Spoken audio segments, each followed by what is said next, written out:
दोस्तों 77 साल पहले अमेरिका ने जापान के हिरोशिमा और नागासाकी शहरों पर एटम बम गिराया था। इन दोनों हमलों में करीब 2.5 लाख लोगों की मौत हो गई थी। यह पहली बार और आखिरी बार था जब किसी देश ने युद्ध में परमाणु बम का इस्तेमाल किया था। लेकिन क्या आप जानते हैं कि इस हमले के 16 साल बाद यानी 1961 में सोवियत संघ ने एक ऐसे बम का परीक्षण किया था जो हिरोशिमा और नागासाकी पर गिराए गए एटम बम से भी 3300 गुना ज़्यादा शक्तिशाली था। अगर जापान पर यह बम गिराया गया होता तो उसकी उस समय की पूरी आबादी को 3 बार मारा जा सकता था। जी हाँ, तब जापान की आबादी सिर्फ 7.5 करोड़ की थी। लेकिन रूस ने 60 साल पहले हुए उस परमाणु परीक्षण का वीडियो पहली बार जारी किया है। ये एक हाइड्रोजन बम था। इसे धरती पर हुआ अब तक का सबसे बड़ा न्यूक्लियर ब्लास्ट माना जाता है। तो आज की इस वीडियो में हम आपको रूस के इसी बम, जिसे अमेरिका ने फादर ऑफ ऑल बम नाम दिया है, उसकी पूरी जानकारी देंगे। वीडियो के अंत तक बने रहें। दोस्तों, वीडियो शुरू करने से पहले आपको थोड़ी सी जानकारी इस चीज़ की भी होनी चाहिए कि आखिर एक हाइड्रोजन बम और एटम बम में क्या फ़र्क होता है। तो दोस्तों, ये दोनों ही परमाणु हथियार हैं। दोनों में ही यूरेनियम या प्लूटोनियम का इस्तेमाल होता है। एटम बम की टेक्नोलॉजी को फ्यूजन कहा जाता है, यानी जब किसी एटम बम में विस्फोट होता है तो अणु 2 हिस्सों में टूटने लगते हैं और इससे बड़ी मात्रा में ऊर्जा निकलती है। जबकि हाइड्रोजन बम की टेक्नोलॉजी को फ्यूजन कहते हैं। इसमें अणु टूटते नहीं हैं, बल्कि 2 अणुओं के टकराने से तीसरा अणु पैदा होता है। इसमें भारी मात्रा में ऊर्जा पैदा होती है जो आग की शक्ल में तबाही लाती है। हाइड्रोजन बम बनाना एटम बम बनाने की तुलना में ज़्यादा मुश्किल होता है, लेकिन ये वजन में हल्का होता है, इसलिए इसका इस्तेमाल मिसाइल में भी किया जा सकता है। चलिए अब आपको बताते हैं कि रूस ने यह परीक्षण कहाँ, कब और क्यों किया था। आपको बता दें कि रूस ने यह परमाणु परीक्षण 30 अक्टूबर 1961 को आर्कटिक महासागर के एक आइसलैंड पर किया था। अब तक तो इसके परीक्षण की तस्वीरें क्लासिफाइड थी, यानी गोपनीय थी, लेकिन अब रूस की न्यूक्लियर एनर्जी एजेंसी ने इसके वीडियो को सार्वजनिक कर दिया है। आपको बता दें कि इस परमाणु परीक्षण से 50 मेगाटन की ऊर्जा पैदा हुई थी।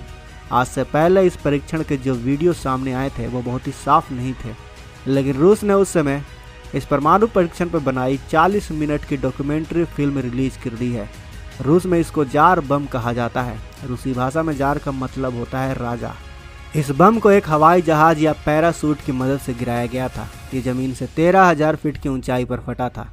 इसकी टाइमिंग कुछ इस तरह से रखी गई थी कि धमाका होने से पहले इसे गिराने वाला हवाई जहाज कम से कम 45 किलोमीटर दूर निकल चुका हो। लेकिन बम के फटने से पैदा हुई ऊर्जा ने प्लेन को भी अपनी चपेट में ले लिया था और प्लेन बेकाबू होकर 1 किलोमीटर तक नीचे गिरने लगा था। हालांकि बाद में पायलटों ने प्लेन को संभाल लिया था। इस परीक्षण के बाद जो ऊर्जा और रोशनी निकली उसे 1000 किलोमीटर दूर से भी देखा जा सकता था। ब्लास्ट के तुरंत बाद धूल का जो गुबार उठा उसकी चौड़ाई 10 किलोमीटर थी और जो आग और गर्मी इस धमाके से निकली थी उसका ऊपरी हिस्सा कुछ सेकंड में ही 20 किलोमीटर के दायरे में फैल गया था। आम भाषा में इस धूल के गुब्बार को पूरी दुनिया न्यूक्लियर मशरूम कहती है, क्योंकि ये किसी मशरूम की तरह दिखता है। धमाके के 40 सेकंड बाद इस बम से निकली आग आसमान में 30 किलोमीटर ऊपर तक गई थी और ये देखते ही देखते 90 किलोमीटर के दायरे में फैल गई थी। कुछ और सेकंड के बाद आग की लपटें 30 किलोमीटर से बढ़कर 60 से 65 किलोमीटर तक पहुंच गई थी। इस धमाके का असर 1000 किलोमीटर दूर तक महसूस किया गया था। अगर हम रूस के इस हाइड्रोजन बम के आकार और वजन की बात करें तो यह 26 फीट लंबा और इसका वजन 24,000 किलोग्राम से ज़्यादा था, जिस वजह से उस समय के रूसी वैज्ञानिक का मानना था कि टी-जार का असली युद्ध में इस्तेमाल करना आसान नहीं होगा। दोस्तों, रूस ने इस बम को तो बना लिया, लेकिन इसके परीक्षण के वक्त इन्हें काफ़ी परेशानियों का सामना करना पड़ा था, क्योंकि इस बम से निकलने वाली ऊर्जा किसी भी बस्ती को राख में बदल सकती थी। इसलिए उन्होंने इस परीक्षण को अंजाम देने के लिए एयरक्राफ्ट बॉम्ब केस का इस्तेमाल किया। रूस को यह उपलब्धि एक लंबे समय और ख़ास टीम के मेहनत के बाद मिली थी। इस थर्मोन्यूक्लियर बम को बनाने के लिए वैज्ञानिकों की एक बड़ी टीम बनाई गई थी, जिसने खुफिया जगह पर इस बम को तैयार किया था। बम के परीक्षण के लिए एयरक्राफ्ट बॉम्ब केस का इस्तेमाल किया गया था, जो ख़ास तौर से बमों को एयरक्राफ्ट में लगाने के लिए तैयार किया जाता है। बम के पीछे पैराशूट लगाने के लिए एक फ्लैंप भी लगाए गए थे। पैराशूट इसलिए लगाया गया था ताकि बम अपनी तय जगह पर खास स्थिति में गिरे। 29 अक्टूबर तक इस बम से जुड़ी सभी जांच पूरी कर ली गई थी। यहाँ तक कि एक रात पहले तक बम और एयरक्राफ्ट की हर तरीके से जांच की गई थी ताकि परीक्षण में किसी तरह की गलती ना हो। इतना ही नहीं, बम को एयरक्राफ्ट से ले जाने वाले पायलट को भी आखिरी चंद जानकारियां दी गई थी जो पहले गुप्त रखी गई थी।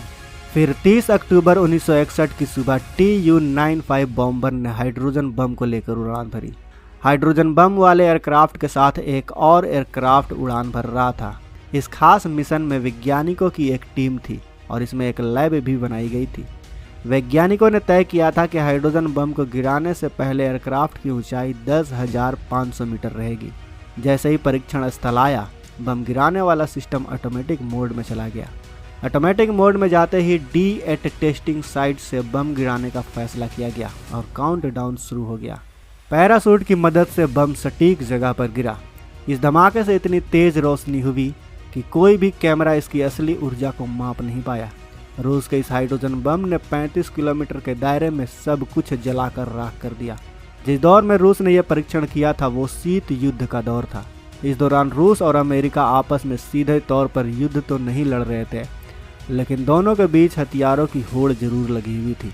अमेरिका ने 1954 में अपने पहले हाइड्रोजन बम का परीक्षण किया था।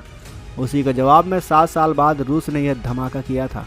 अब एक बार फिर दुनिया तीसरे विश्व युद्ध की तरफ बढ़ रही है और इस युद्ध में अमेरिका, रूस, चीन, यूक्रेन और ताइवान जैसे देश शामिल हैं। माना जा रहा है कि रूस ने यह वीडियो जारी करके दुनिया को अपनी ताकत का एहसास कराने की कोशिश की है। आपको बता दें कि यह परीक्षण लगभग 60 साल तक दुनिया के सबसे बड़े रहस्यों में से एक रहा। दोस्तों, अभी हाल ही में हो रहे रूस और यूक्रेन के युद्ध में रूस बार बार यूक्रेन, अमेरिका और नेटो देशों को परमाणु हमले की धमकी दे रहा है। अगर देखा जाए तो रूस अगर किन्हीं देशों पर परमाणु हमला करता है, चाहे यूक्रेन हो या फिर कोई और देश, तो फिर रूस फिर छोटे मोटे परमाणु बमों का इस्तेमाल, क्योंकि रूस जानता है कि अगर उसने किसी देश पर परमाणु हमला किया तो फिर उसको भी एक परमाणु हमला झेलना पड़ेगा। इसीलिए रक्षा विशेषज्ञों का मानना है कि रूस अगर परमाणु हमला करता है तो अपने सबसे घातक और सबसे विनाशक परमाणु बम का ही इस्तेमाल करेगा। खैर दोस्तों, ऐसे हथियार, ऐसे बम, ऐसे मिसाइल ना ही बने तो बेहतर है जो पूरे मानव जाति के लिए खतरा हो। अभी जैसे रूस और यूक्रेन के बीच हालात हैं, एक तरफ अमेरिका है और नेटो है, वहीं दूसरी तरफ चीन है। उसे देखते हुए ऐसा लगता है कि तीसरा विश्व युद्ध दूर नहीं है। खैर दोस्तों, रूस और यूक्रेन का युद्ध जितना जल्दी ख़त्म हो जाए उतना ही मानव जाति के लिए बेहतर होगा। आपको क्या लगता है दोस्तों? क्या रूस और यूक्रेन का युद्ध ख़त्म होना चाहिए? क्या लगता है आपको? हमें कमेंट बॉक्स में अवश्य बताएं।